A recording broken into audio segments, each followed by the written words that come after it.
Hi, I'm Sally. Some of you know me. I'm a lesbian. I always come here and talk about lesbians. It was being a lesbian that piqued me, actually. The first time I ever came across the notion, I didn't know the term gender ideology. At the time, I'd never heard of any such thing. I was visiting some friends in 1980. I know I don't look like I'm that old. I was only about 4 at the time, honestly. I was visiting some friends in the States in 1980, and they said to me, lesbian friends, they said to me, what do lesbians wear in Scotland? I said, why are you asking? She said, well, there's this new chair of our lesbian organisation, chair of the committee, I can't remember what committee it was, and she and her friend, and they both wear fishnet tights and stiletto heels, and that seems a really weird thing for lesbians to be wearing. Do lesbians wear that in Scotland? And I said, no, that seems very strange. And the conversation went on a little while. And it took quite a while because she was talking about this lesbian woman who was chairing the committee. And lo and behold, I suddenly went, the penny dropped, and I said, are you talking about a man? And she went, oh, well, yes, well, I suppose yes. Now, I don't know how it came about, and I was so gobsmacked, it never occurred to me to ask, why did you vote for this man, or indeed if you thought it was a woman in fishnet tights, why did you vote for this person to be chair of your committee? And that's a question I keep asking. Why are people voting for these people who pretend to be something that they're not? And they have, so it's a very, very long road we have to go. We're not going to change this in 10 minutes because they've been at it for 60 years. If they were chairing lesbian committees in 1980, you can be quite certain they were working on this 20 years earlier. So we've got a long, long way ahead of us. And it has all contributed to lesbian invisibility and lesbian erasure. And I think some people have mentioned female erasure.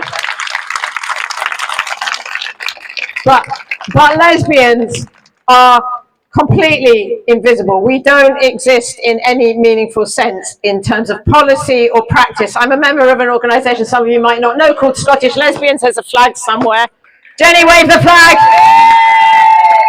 If you're a lesbian and you're here and you're a female lesbian, that is a real lesbian. Any of the men here who thought you might join us, if you're here and you're a lesbian and you aren't a member of Scottish Lesbians, go and talk to Jenny over there because we'd like you to join us.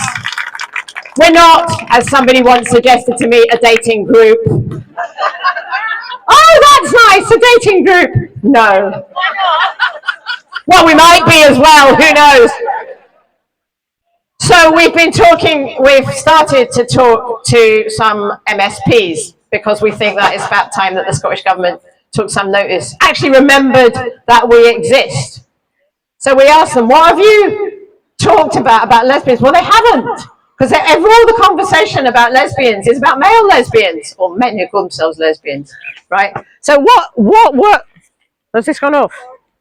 What work has been done in the Scottish Government looking at lesbian poverty? Oh, none.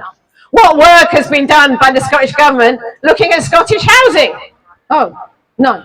What work has been done by the Scottish Government looking at the double motherhood penalty that lesbian households? None. Did somebody say none? Yes, you were right. I could go on, right? So we have been invisibilized in policy and in practice, not just around the question of gender identity ideology. That's just fed into it. It's maybe been behind a lot of it. But we have been completely ignored in so many ways. I was at the launch of the Lesbian Project a couple of months ago in London.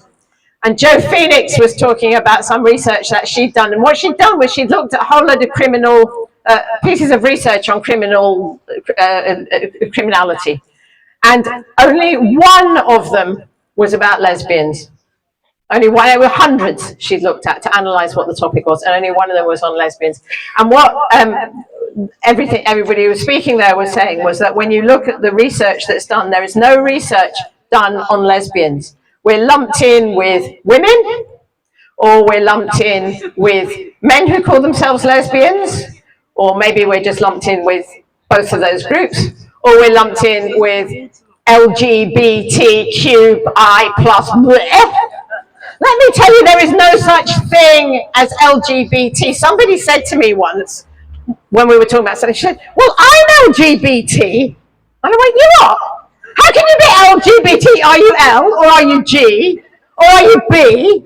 And where does the T come into it? I'm LGBT. There's no such thing as an LGBT identity. But that's what the kids are being told. And they have lumped us in, us lesbians.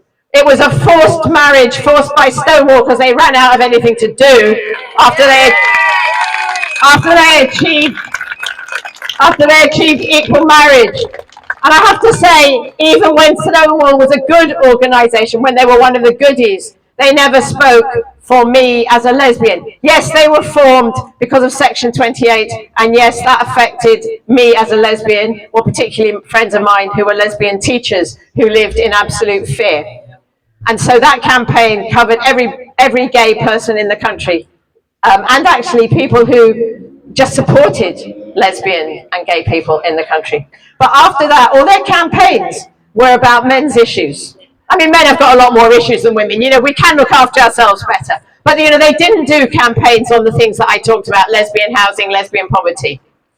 The only other time that lesbians got a look in was when it was on gay marriage. Well, you couldn't really have gay marriage for gay men and not women. They never spoke for lesbians, ever. So I never had very much to do with them. And then the next thing they told me is that actually I'm not a lesbian, I'm a same gender attracted person, whatever that means.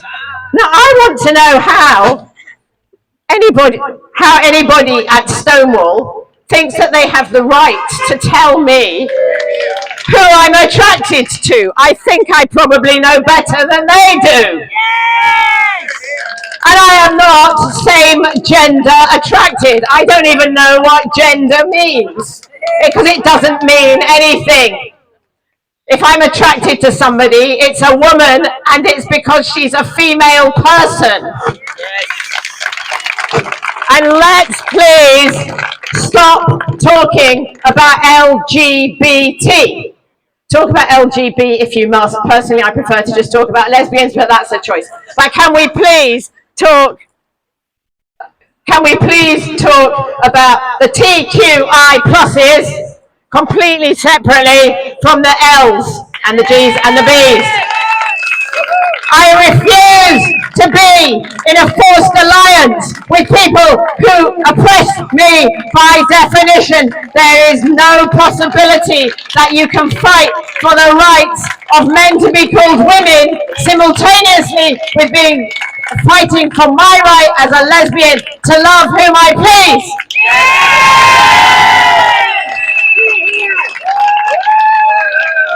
So, LGB here, TQIA somewhere else.